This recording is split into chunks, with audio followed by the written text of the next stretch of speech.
Okay, so today was the first real training day solo with General because I've been a little slack since I broke my ankles. I'm back to walking, obviously, but they still hurt when I'm walking, obviously. But while I was off my feet, General kind of got a little out of step with me. So today we worked a little bit on walking just a little bit closer to me, both with the leash on and without.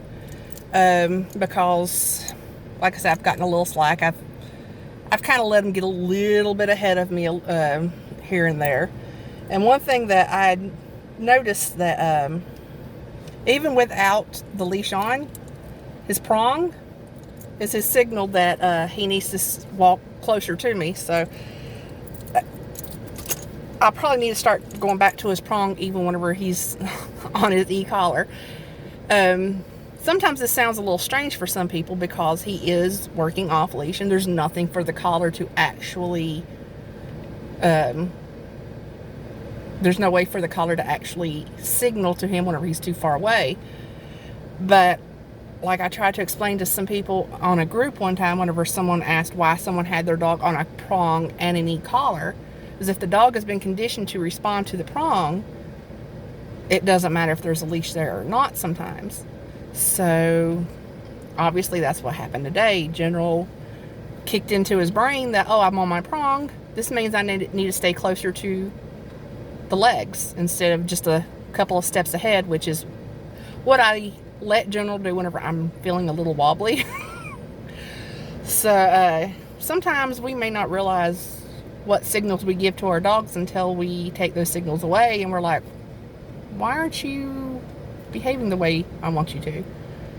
So as service dog trainers, that's something that we need to think about is, okay, have we changed something in our dog's routine that makes it where maybe the dog's not responding the same way? So even without a leash, the prong is what signals to General where he needs to stand. So as his owner, I need to be aware of that. So this was a good training day. We trained for about an hour. My ankles are killing me.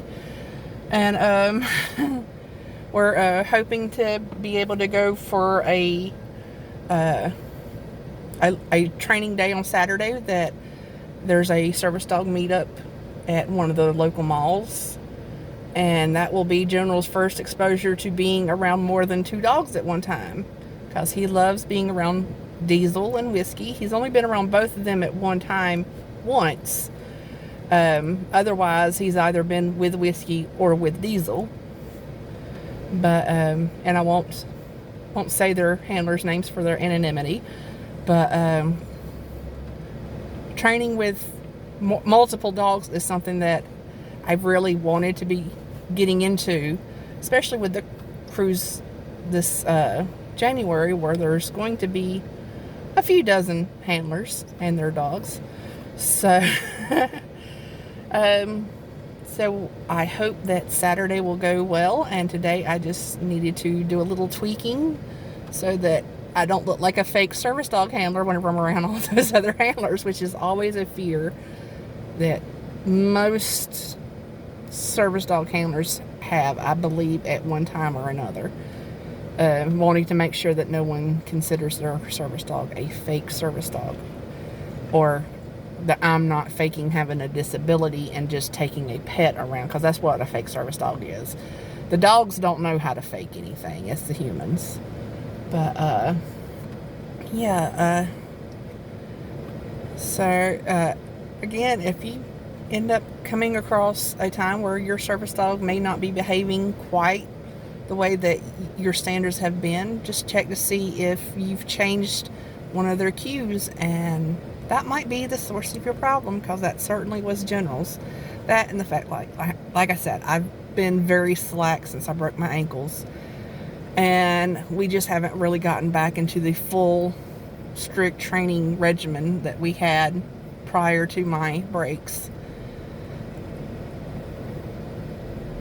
And that's my fault. I should have figured out a way to continue to train. I could have used more of the the motorized scooters and stuff like that. But we all live, we all learn. But until the next time, hopefully I'll do a little brief synopsis of how the meetup goes this Saturday, and I'm hoping that it's going to go well. So yeah, bye.